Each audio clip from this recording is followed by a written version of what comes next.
Halo semuanya, perkenalkan saya di sini dari anggota kelompok 2. Di sini saya nantinya akan menjelaskan terkait dengan pengukuran kualitas hidup menggunakan instrumen SF36. Nah, sebelum masuk ke video selanjutnya, mari kita kenalkan dulu anggota kelompok saya. Nama anggota kelompok 2 yang pertama yaitu Made Vika Tananda NIM 1902133. Yang kedua, Made Meliana Puspa NIM 1902134. Yang ketiga, Manik Ambari Putri NIM 1902135. Dan yang terakhir ada Maria Nindya Nigagu NIM 1902136. Di sini saya akan sedikit menjelaskan tentang definisi kualitas hidup, instrumen yang digunakan, cara mendapatkan data kualitas, proses pengumpulan data, pembahasan data, dan yang terakhir adalah kesimpulan. Kualitas hidup adalah keadaan yang dipersepsikan terhadap keadaan seseorang sesuai dengan konteks budaya dan sistem yang dianutnya, termasuk tujuan hidup, harapan, dan niatnya. Di sini kami akan melakukan pengukuran kualitas hidup yang dimana responden yang digunakan yaitu pekerja pariwisata yang pernah terdampak COVID-19. Pengukuran kualitas hidup yang digunakan di sini adalah menggunakan instrumen SF36. Instrumen SF36 ini merupakan salah satu alat untuk mengukur kualitas hidup yang dimana instrumen ini termasuk ke dalam instrumen tipe generik. Jadi ada dua jenis instrumen, ada tipe generik dan ada tipe spesifik. Jadi instrumen SF36 ini termasuk ke dalam tipe generik atau tipe umum, yang artinya tanpa memikirkan penyakit atau hal lainnya yang perlu dipertimbangkan. Cara pengambilan data yang kami gunakan yaitu dengan cara interview. Kenapa sih tidak dengan menggunakan cara lainnya seperti dengan mail telepon ataupun pengisian secara langsung? Dari ketiga cara pengambilan data tersebut, yang kami gunakan adalah dengan cara interview, karena cara interview merupakan paling efektif untuk mendapatkan jawaban. Dan alasan lainnya itu, kenapa dengan cara interview? Yang pertama, respon yang didapatkan dari responden itu bisa maksimal. Kemudian yang kedua, tidak ada kesalahpahaman atau ketidakmengertian terkait dengan pernyataan atau pertanyaan yang ada di instrumen tersebut. Beberapa dokumentasi yang dapat kami tampilkan pada saat proses pengambilan data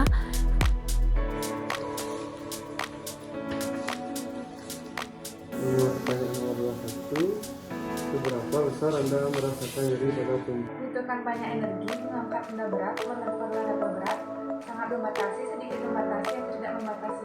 Sedikit membatasi. Kalau barang ringan, misalnya belanjaan atau tas, sangat membatasi, sedikit membatasi, atau tidak membatasi. Tidak membatasi. Selanjutnya Nike, selama 4 minggu terakhir, apakah Bapak mengalami masalah-masalah? Pak G, nanti kan saya paparkan untuk pertanyaannya. Nanti apakah ada hubungannya?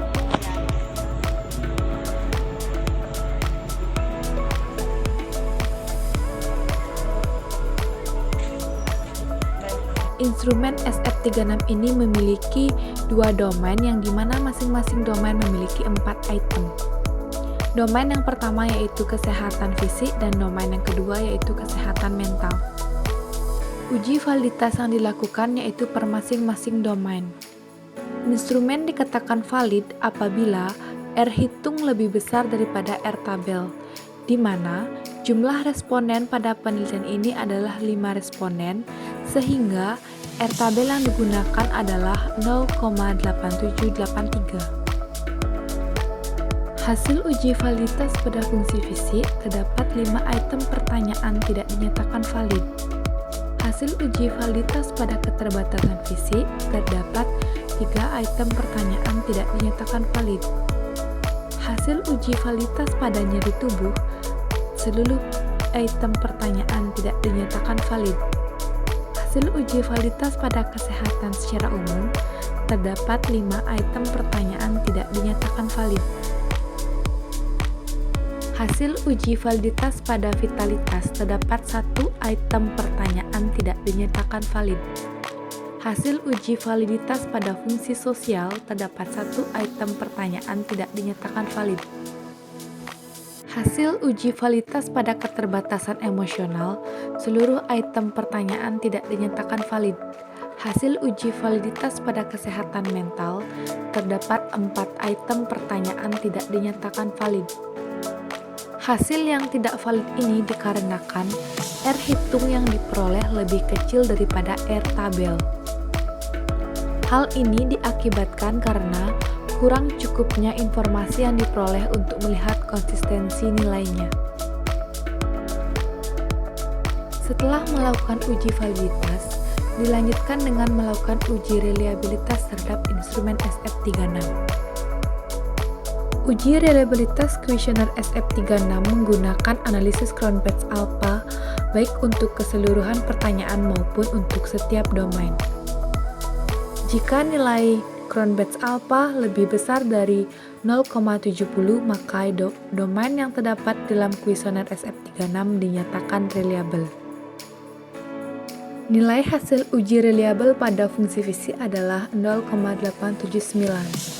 Nilai hasil uji reliable pada keterbatasan visi adalah 0,471. Nilai hasil uji reliable pada nyeri tubuh adalah 0,636. Nilai hasil uji reliable pada kesehatan secara umum adalah 0,220. Nilai hasil uji reliable pada vitalitas adalah 0,790.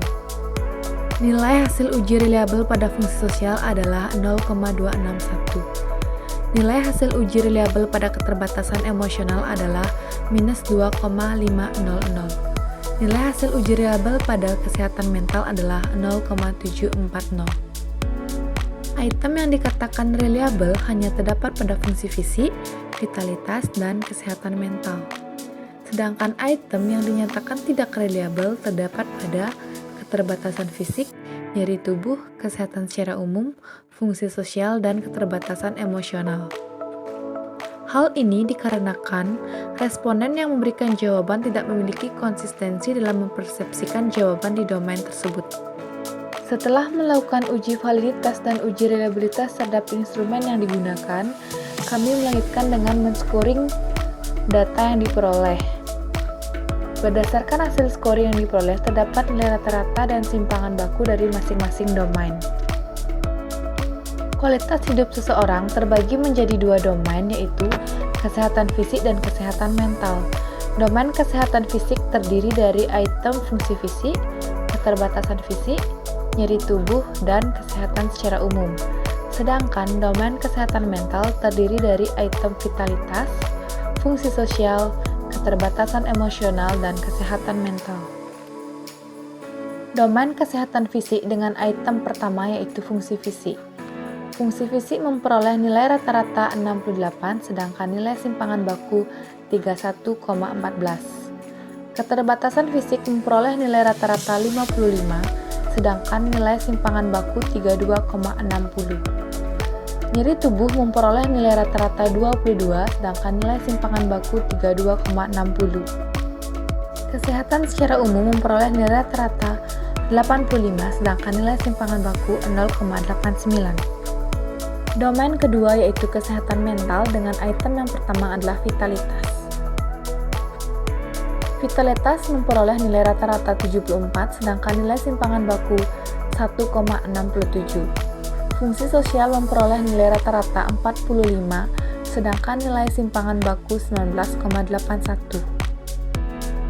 Keterbatasan emosional memperoleh nilai rata-rata 46,67, sedangkan nilai simpangan baku 0,55.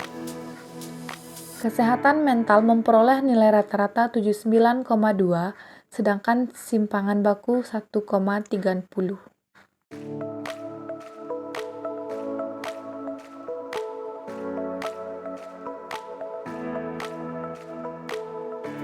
Kualitas hidup responden yang bekerja pariwisata yang pernah terdampak COVID-19 bermasalah pada domain kesehatan fisik, dengan item yang bermasalah yaitu nyeri tubuh. Hal ini dilihat dari nilai rata-rata yang diperoleh dari item nyeri tubuh yaitu 22, di mana nilai rata-rata ini menunjukkan nilai yang paling kecil dari nilai item lainnya, dan nilai rata-rata pada domain kesehatan fisik tepatnya pada item nyeri tubuh memiliki nilai rata-rata di bawah skor rata-rata normatif yaitu 50. Sekian video yang dapat kami paparkan dari kelompok 2 kelas A 4B. Semoga bermanfaat dan terima kasih.